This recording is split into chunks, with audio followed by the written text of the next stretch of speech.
5 وقت کی نماز یہ میرے نبی کی آنکھوں کی ٹھنڈک ہے، 5 وقت کی نماز اس امت کی شان پہچان ہے۔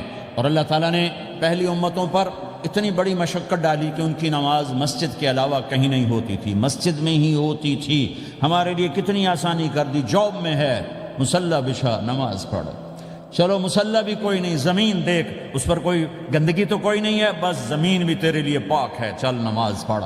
اور آسانی کر دی، پانی کوئی نہیں ہے، کوئی بات نہیں، مٹی میں ہاتھ مار، منہ پہ مل، پھر ایک ہاتھ مار، یوں کر، چل نماز پڑھ، میں تیری قبول کروں گا۔ یہ کسی امت کے ساتھ یہ نہیں ہوا، انہیں وضو ہی کرنا تھا چاہے پانی 50 میل پر موجود ہو۔ اور ہمارے لیے پانی کوئی نہیں ہے، چلو تیمم، مٹی میں ہاتھ ہمارا یوں کیا، پھر ہاتھ ہمارا ایک یوں کیا، ایک یوں کیا، چل بھائی اللہ اکبر قبول۔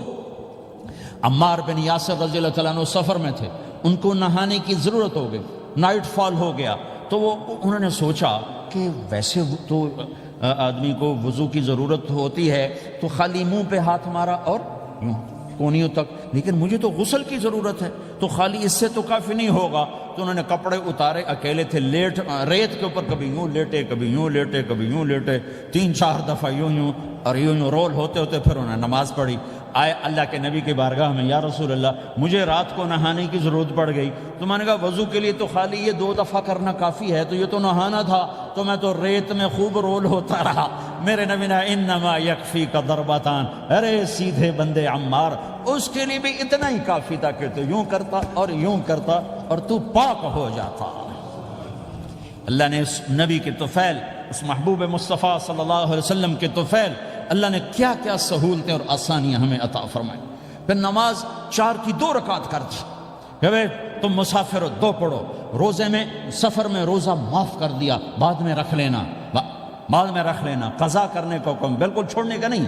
اور کہا کہ بھائی مریض ہو چھوڑ دو، مسافر ہو چھوڑ دو، اور نماز 2 رکعت کر دو، سنتیں چھوڑ دو۔ ابن عمر رضی اللہ تعالیٰ عنہ بیٹھے تھے تو انہوں نے 2 رکعت پڑھ کے بیٹھ گئے، تو ان کے خادم نے کہا سنتیں نفل نہیں پڑھو گے؟ کہا اگر پڑھنا ہوتا تو 4 فرض پڑھتا میں، میرے اللہ نے معافی دے دی تو میں کیوں پڑھوں؟ میرے نبی نے سفر میں سنتیں نہیں پڑھی کبھی، اپنی امت کو سہولت دینے، فجر کی سنتیں 2 پڑھتے تھے، اس کے علاوہ سنتیں نہیں پڑھی تاکہ میری امت کو سہولت ہو، آسانی ہو۔ ایک دفعہ بارش ہو رہی تھی اور کوئی جگہ نہیں تھی نماز پڑھنے کے لیے، تو آپ نے اپنی اونٹنی کو آگے کیا اور اس پر بیٹھ گئے، بیٹھے ہی تھے، پیچھے صحابہ نے اونٹنیوں پر ہی صفیں بنائیں، اور یہ نماز اونٹنی پہ بیٹھ کر ادا کی گئی بارش کے اندر۔ نماز اونٹنی کے اوپر نماز بھی ہو گئی، رکوع بھی ہو گیا، سجدہ بھی ہو گیا، سلام بھی ہو گیا۔ پہلی امتوں کے لیے نہیں تھا، سجدہ ہی کرنا پڑے گا۔ یہ اللہ کے محبوب مصطفیٰ صلی اللہ تعالی علیہ وسلم کی طفیل، میرے اللہ نے ہم پہ فضل و احسان کیا، تو میرے نبی کی زندگی میں عبادات میں نماز سب سے اعلیٰ نظر آتی ہے، سب سے نمایاں نظر آتی ہے۔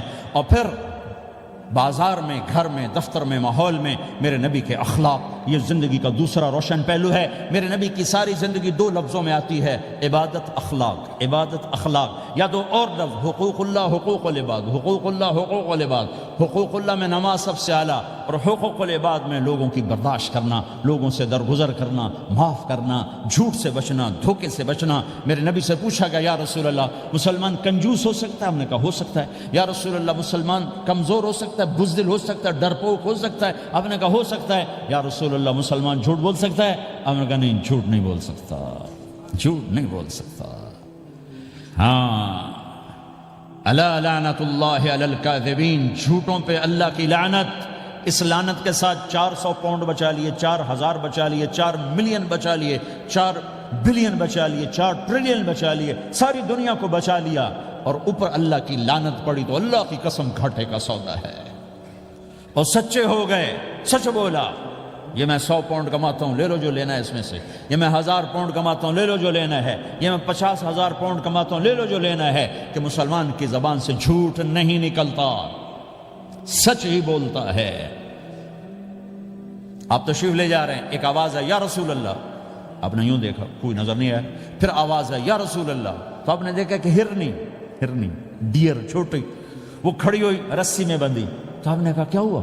کہا جی آپ کا صحابی مجھے پکڑ کے لایا ہے، میرے چھوٹے چھوٹے بچے بھوک سے رو رہے ہوں گے، آپ مجھے چھوڑ دیں، میں بچوں کو دودھ پلا کے واپس آ جاتا، مجھے پتا ہے میرے اللہ کی تقدیر میرے بارے میں کیا ہے۔ تو آپ نے کہا اگر تو واپس نہ آئی تو پھر تو اس نے کہا مجھے اللہ جہنم میں ڈال دے۔ آپ نے اس کی رسی کھول دی، خود وہیں بیٹھ گئے۔ اس نے دوڑ لگائی اور پہاڑوں میں گم ہو گئی۔ تھوڑی دیر کے بعد وہ دوڑتی ہوئی آئی اور آ کے سر یا رسول اللہ میں حاضر ہو گیا۔ تو آپ نے اس کو باندھ کے وہیں آپ بیٹھ گئے نہیں۔ دیر کے بعد وہ صحابی آئے جنہوں نے اس کو شکار کیا تھا، پکڑا تھا، تو کہنے لگے، ان کا یا رسول اللہ آپ یہاں کیسے؟ کہا میں ایک درخواست لے کر آیا ہوں۔ کہا کیا؟ کہ یہ ہرنی مجھے ہدیہ کر دو۔ کہا یا رسول اللہ سب کچھ آپ کا ہے، کہنے بس یہ ہدیہ کر دو۔ یا رسول اللہ حاضر۔ تو آپ نے اس کو لے کر رسی اس کی گردن سے نکالی کہ جا بچی اپنے بچوں کے پاس جا کے خوشی منا، سچ نجات دیتا ہے اور جھوٹ ہلاک کرتا ہے۔ ایک ہرنی جان کی بازی کھیل گئی سچ بولنے کے لیے، تم چند پونڈوں پہ جھوٹ بولتے ہو، ایمان کو برباد کر کے رکھ دیتے ہو۔ مسلمان جھوٹ نہیں بولتا، مسلمان دھوکہ نہیں دیتا، مسلمان کی زبان سے سخت بول نہیں نکلتا، کسی کو بے عزت نہیں کرتا، کسی کو کی بے اکرامی نہیں کرتا، کسی کا دل نہیں توڑتا، کسی کو ذلیل نہیں کرتا، خود سہتا ہے، اوروں کو خوشیاں دیتا ہے، خود دکھ سہتا ہے، اوروں کو راحت دیتا ہے، خود تکلیف سہتا ہے۔ یہ میرے نبی کے اخلاق ہیں، یہ میرے نبی کی زندگی ہے، اور یہ اسلام کا سب سے بڑا چیپٹر ہے، وہ سب سے مشکل چیپٹر ہے۔ جب میرے نبی نے لمبی نمازیں پڑھی تو اللہ نے روک دیا کہ میرے حبیب ما انزلنا علیک القرآن لتشقى، اتنی لمبی نماز نہ پڑھ کے تو تھک جائے۔ میرے نبی نے تبلیغ میں زور دکھایا تو اللہ نے روک دیا، فلتذهب نفسك علیہم حسرات، میرے نبی اتنا غم نہ کر کے آپ خود ہی آہیں بھرتے بھرتے آپ مر جائیں۔ میرے نبی نے مال سارا خرچ کیا، اللہ نے اس سے بھی روک دیا، ولا تبسطها كل البسط فتقعد ملوما محسورا، اتنا خرچ نہ کریں کہ آپ خود پھر دکھی ہو کے بیٹھ جائیں۔ خرچ کرنا بہت بڑا عمل، تبلیغ سب سے سارے عملوں کا سردار عمل، تبلیغ سے بڑا کوئی کام ہوتا تو اللہ نبیوں کو دیتا، اگر تبلیغ سے بڑھ کر کوئی کام ہوتا تو اللہ نبیوں کو دیتا، گشت سے بڑھ کر کوئی محنت ہوتی تو اللہ نبیوں کو دیتا۔ 950 سال نوح علیہ السلام گشتی کر رہے ہیں، اور اللہ کی مان لو، اللہ کی مان لو، اتنا عظیم عمل کا میرے نبی درمیانہ نماز سب سے بڑی عبادت، میرے نبی درمیانہ کام، لیکن جب میرے نبی نے اخلاق اچھے کیے،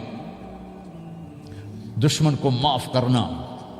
تو ایک آدمی آپ سوئے ہوئے تھے، آپ کی تلوار لٹکی تھی، ایک آدمی آیا، اس نے آپ کی تلوار اتاری اور یوں ماری پسلی میں، آپ اٹھ کے بیٹھ گئے۔ اب وہ قتل کے ارادے کے لیے آ چکا ہے اور تلوار یہاں ہے، کہتا من یمنعک منی، اب بول تمہیں کون بچائے گا؟ تو آپ نے مسکراتے ہوئے کہا اللہ، تو اس کے ہاتھ سے تلوار گر پڑی، تو آپ نے اٹھا لی، آپ نے یوں سیدھی کی، اب تو بچا، تجھے کون بچائے گا؟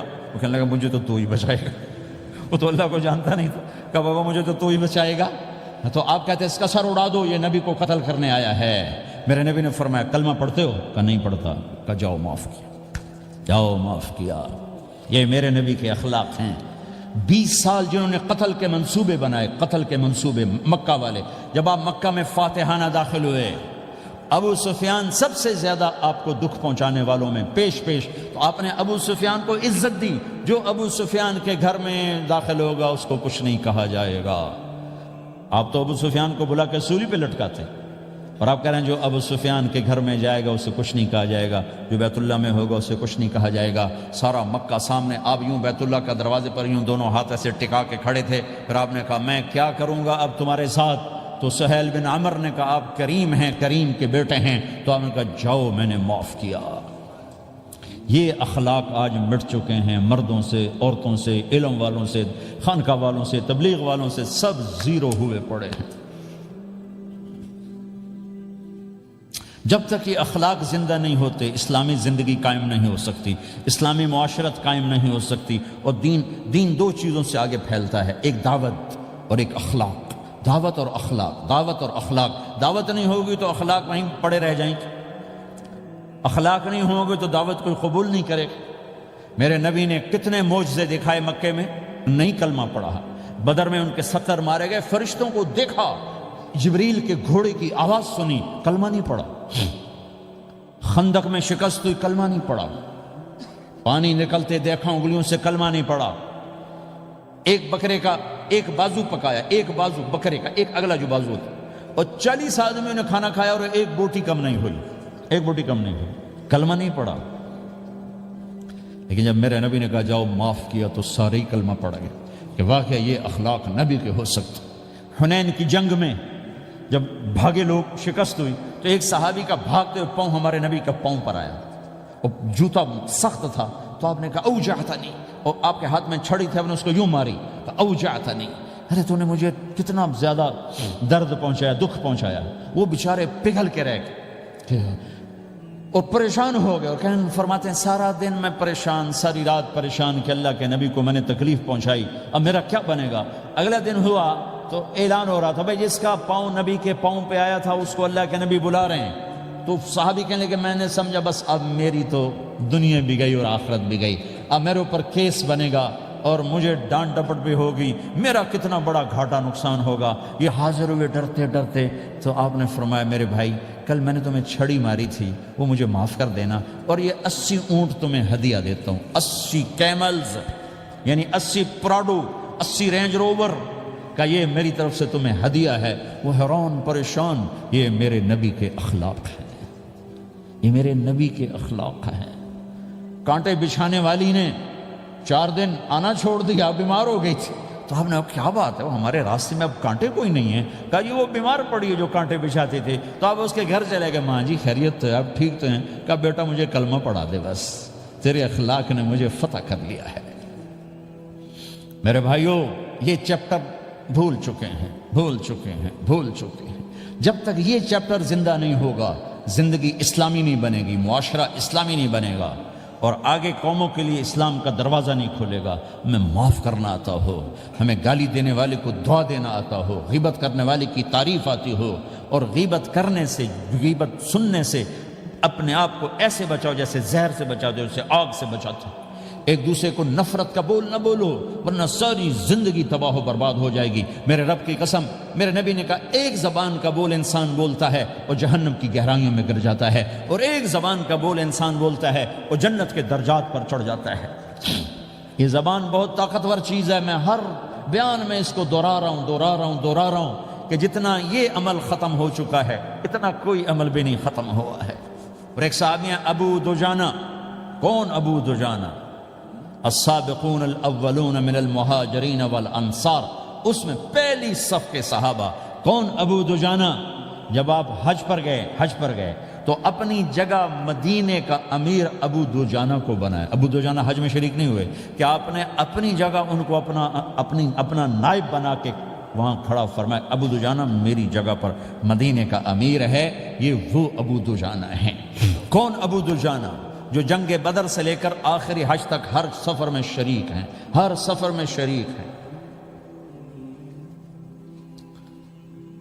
ان کی ایک بات میں بتانا چاہتا ہوں، پہلے تھوڑی سی ان کی ہسٹری بتانا چاہتا ہوں۔ کون ابو دجانہ؟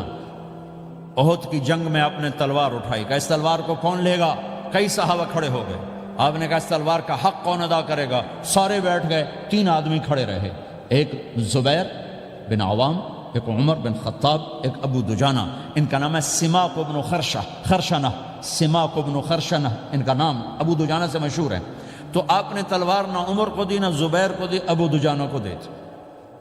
تو عمر رضی اللہ عنہ نے تو محسوس نہیں کیا، حضرت زبیر نے محسوس کیا کہ اس کو کیوں دی، مجھے کیوں نہیں دی؟ میں مہاجرین میں سے ہوں، میں پھوپھی کا بیٹا ہوں، میں اس سے دلیری میں کم نہیں ہوں۔ بلکہ حضرت زبیر کی دلیری کی تو دھک تھی، جدھر سلوار چلتی تھی کاٹتی چلی جاتی تھی، کہنے کہ میں دیکھوں گا یہ کیا کرتا ہے۔ تو ابو دجانہ کے پیچھے پیچھے زبیر ہو لیے۔ تو ابو دجانہ نے جو حملہ کیا تو 3000 کا لشکر تھا، اس کو چیر کے پار نکل کے، پورے لشکر کو کاٹ کے پار نکل کے، اور آگے عورتیں کھڑی تھیں جو مکے کے لشکر کو تیار کر رہی تھیں۔ نحن بنات طارقی نمشی علی النمارقی مشی القتل بوارقی المسک فی المخالقی المسک فی المفارقی والدر فی المخالقی ان تقبلوا نعانقی وتدبروا نفارقی فراق غیر وامقی۔ یہ گانا گا رہی تھیں اور ان کو تیار کر رہی تھیں۔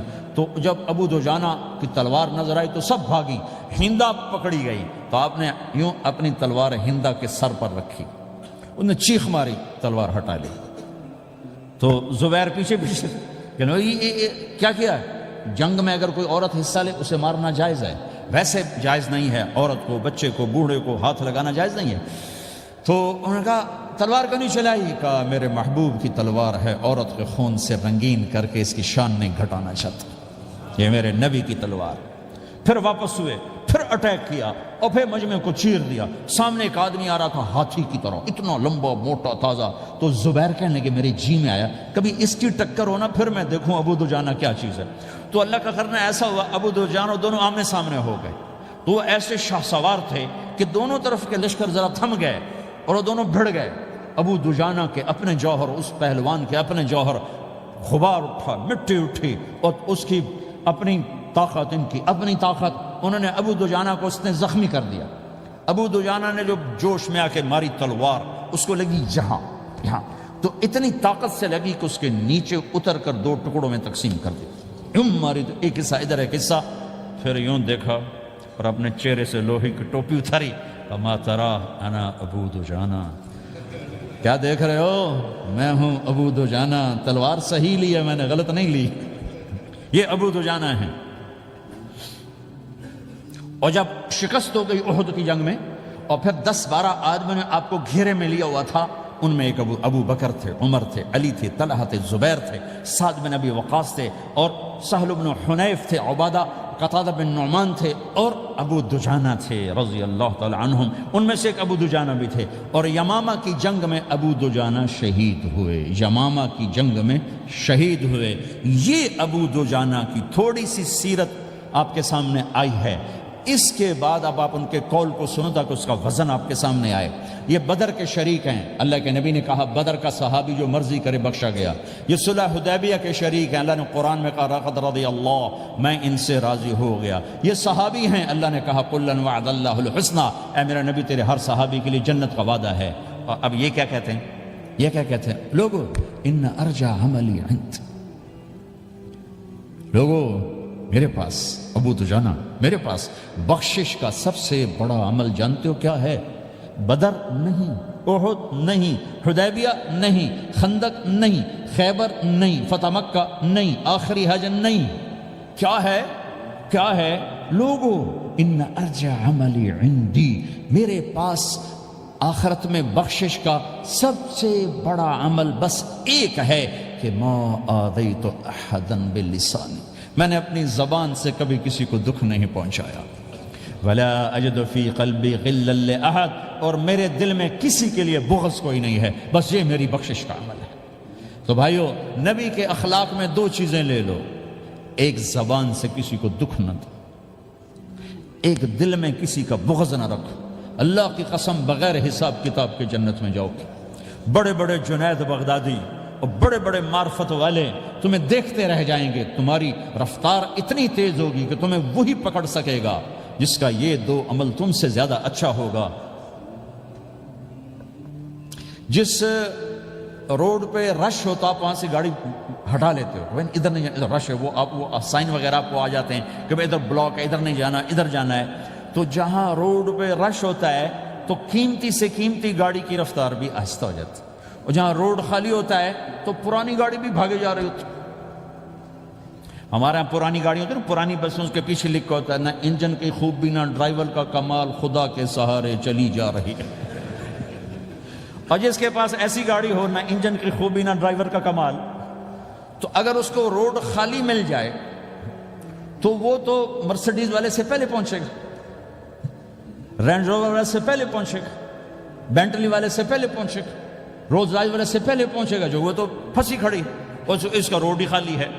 تو میرے بھائیو، یہ میں ایک مثال دیتا ہوں، عبادات کی روڈ پہ بہت رش ہے، نمازی بے شمار ہیں، روزے دار بے شمار ہیں، عمرے والے بے شمار ہیں، حج والے بے شمار ہیں، اور تہجد گزار بے شمار ہیں، علماء بے شمار ہیں، حافظ بے شمار ہیں، ذکر والے بے شمار ہیں، بہت رش ہے، تبلیغ والے بے شمار ہیں، لیکن جو اخلاق والا روڈ ہے نا، یہ خالی پڑا ہے۔ اس پہ موٹر زوکی پہ چڑھ کے آ جاؤ تو سب سے آگے نکل جاؤ، سائیکل پہ چڑھ کے آ جاؤ تو سب سے آگے نکل جاؤ، کہ روڈ ہی خالی ہے، اخلاق کا روڈ خالی ہے۔